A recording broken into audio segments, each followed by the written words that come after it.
तीन बहनों की लालची भाभी। करिश्मा, रेशमा और मनीषा तीन बहनें हैं। उनका एक भाई भी है, मयंक। मयंक अपनी बहनों को बहुत प्यार करता है, लेकिन मयंक की पत्नी सविता इस मामले में मयंक से बिल्कुल ही अलग है। वो अपनी ननदों का जितना बुरा कर सकती है उतना बुरा करती ही रहती है और अपनी ननदों पर हुक्म भी चलाती है। करिश्मा, करिश्मा, तुमने अभी तक नाश्ता नहीं बनाया? तुम्हारे भैया को ऑफिस जाने में देर हो रही है। हाँ भाभी, बस अभी बनाती हूँ। करिश्मा, तुम ये ढीलापन छोड़ दो। कल को पराए घर जाना है। वहाँ अगर तुम इस तरह से काम करोगी तो लोग क्या कहेंगे कि माँ ने और भाभी ने कुछ सिखाया नहीं। और तुम्हारी दोनों बहनें कहाँ हैं? रेशमा मार्केट गई है और मनीषा सो रही है। क्या? सुबह के 8 बज रहे हैं और ये महारानी अभी भी सो रही है? ये कहते हुए सविता अपनी सास दुर्गा देवी के पास जाती है। माँ जी, देख रही हो अपनी बेटियों के तौर तरीके?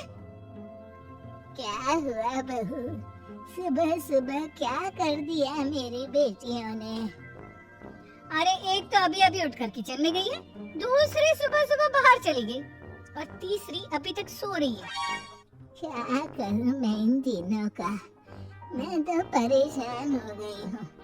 जा जाकर उठा उससे और रेशमा से मैं बात करती हूँ। सविता सीधा मनीषा के कमरे में जाती है और उससे कहती है, महारानी जल्दी उठो, सूरज सर पर आ गया है। भाभी थोड़ी देर और सोने दो ना, मैं रात को लेट सोई थी। वो क्या ना यूनिट टेस्ट चल रहा है। शराफत से उठती है या नहीं, या फिर पानी की भरी बाल्टी डालूं तेरे ऊपर? नहीं भाभी, मुझे बिस्तर में नहीं आना, उठती हूँ मैं। मनीषा जल्दी से उठकर बाथरूम में चली जाती है। सभी आराम से बैठकर नाश्ता कर रहे होते कि तभी रेशमा बाजार से हाथ में सामान लिए आ जाती है। रेशमा को देखते ही सविता उस पर बरस पड़ती है। लो, आ गई महारानी। ऐसा भी क्या सामान लाना था जो सुबह आंख मलते ही बाजार की तरफ रवाना हो गई? भाभी, कल आप ही तो चीख रही थी कि घर का सारा सामान मुझे ही लाना पड़ता है, घर में किसी को भी किसी काम से कोई लेना देना नहीं है। अब मैं बाजार जाकर सामान ले आई तो आपको इस बात से भी तकलीफ हो रही है? देख रही हो माँ जी, अपनी बेटी की जुबान कैंची से भी तेज चलती है। और मयंक, आप तो कुछ कहेंगे नहीं अपनी लाडली बहन को? रेशमा, अपनी भाभी से ऐसे बात नहीं करते। चलो माफी मांगो। भैया, मैं क्यों माफी मांगू? आप भाभी से बोलिए ना कि हम पर कम हुक्म चलाया करे। हम इस घर की बेटियां हैं और आपकी पत्नी की ननद है, नौकरानी नहीं। लो कर लो बात। इनकी भलाई के लिए कुछ भी बोलो तो इन्हें बुरा लग जाता है। इस घर में यही इज्जत है मेरी। देख लो माँ जी, आपकी बेटी किस लहजे में मुझसे बात कर रही है। सविता वहाँ से चली जाती है। मयंक को बहुत गुस्सा आता है, वो भी वहाँ से चला जाता है। फिर करिश्मा रेशमा को समझाती है। रेशमा, तुम्हें भाभी से माफी मांग लेनी चाहिए थी ना। लेकिन दीदी, मैंने कुछ किया ही नहीं, तो मैं माफी क्यों मांगू? हाँ करिश्मा दीदी, रेशमा दीदी जैसे ही घर में आई भाभी ही उन पर चिल्ला रही थी। हाँ, मैं मानती हूँ कि गलती भाभी की थी। मैं तो इसलिए बोल रही हूँ कि भाभी ने माँ को तो पूरी तरह अपने वश में कर लिया है। वो हमारी बात सुनती ही नहीं। मयंक भैया हमारे लिए हमेशा खड़े रहते हैं, इसलिए उनकी बात का मान तो तुम्हें रखना चाहिए था ना। कोई फायदा नहीं दीदी, कुछ दिनों की बात और है, भाभी उन्हें भी हमारे खिलाफ भड़का देंगी। फिर वो भी माँ की तरह हमारी किसी बात का विश्वास नहीं करेंगे। इसी तरह सविता अपनी तीनों ननदों को किसी न किसी बात पर परेशान करती रहती थी। एक दिन मयंक अपनी तीनों बहनों के लिए गिफ्ट लाया। क्या रेशमा, ये तुम्हारे लिए हार का सेट। रेशमा, तुम्हारे लिए सुंदर सी ड्रेस।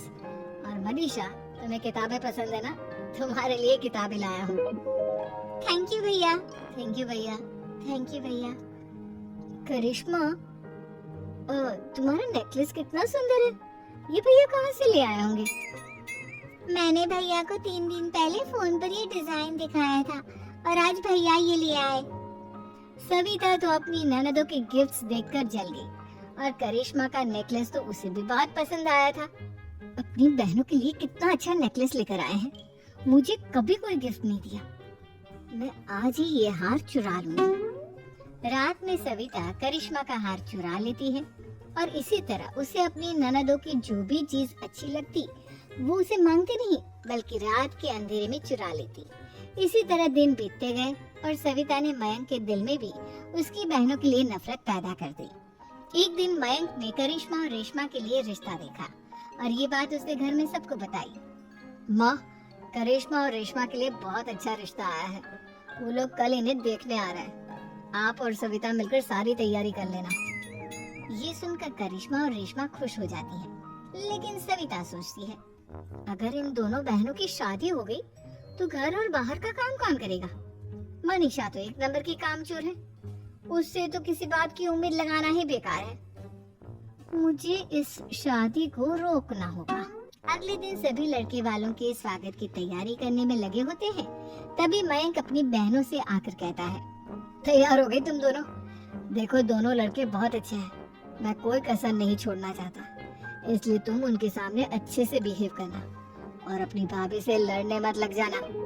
करिश्मा, तुम वो नेकलेस पहन लो ना जो मैं तुम्हारे लिए लाया था। भैया, मैं बहुत देर से वो नेकलेस ढूंढ रही हूँ लेकिन मुझे मिल ही नहीं रहा।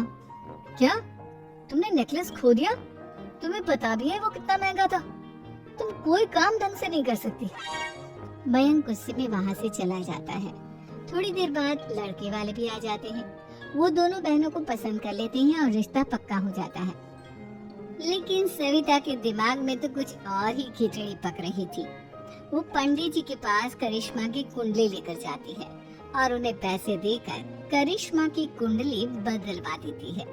जब लड़के वालों के पास करिश्मा की कुंडली जाती है तो वो दुर्गा को फोन करते हैं। बहन जी, हमने करिश्मा की कुंडली अपने पंडित जी को दिखाई थी। आपकी बेटी की कुंडली नहीं बल्कि दोषों का पिटारा है।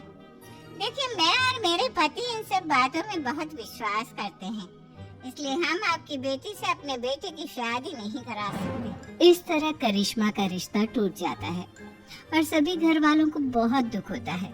अब कविता सोचती है, चलो करिश्मा का तो रिश्ता टूट गया, अब रेशमा का भी रिश्ता तोड़ना है। क्या करूं? अब सविता आवाज बदलकर किसी अननोन नंबर से रेशमा के होने वाले ससुराल में फोन करती है। हेलो, मैं कौन हूँ कौन नहीं ये आपके लिए जानना जरूरी नहीं, बस इतना सुन लो कि रेशमा का 2 साल से किसी के साथ अफेयर चल रहा है। बस रेशमा का रिश्ता तोड़वाने के लिए सविता का इतना कहना काफी था। अब रेशमा का भी रिश्ता टूट गया।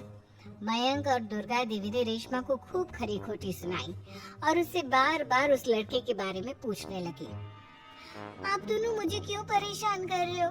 अरे कोई लड़का होगा मेरी लाइफ में तो मैं बताऊंगी ना, जब कोई है ही नहीं तो कहाँ से लाऊं मैं कोई लड़का?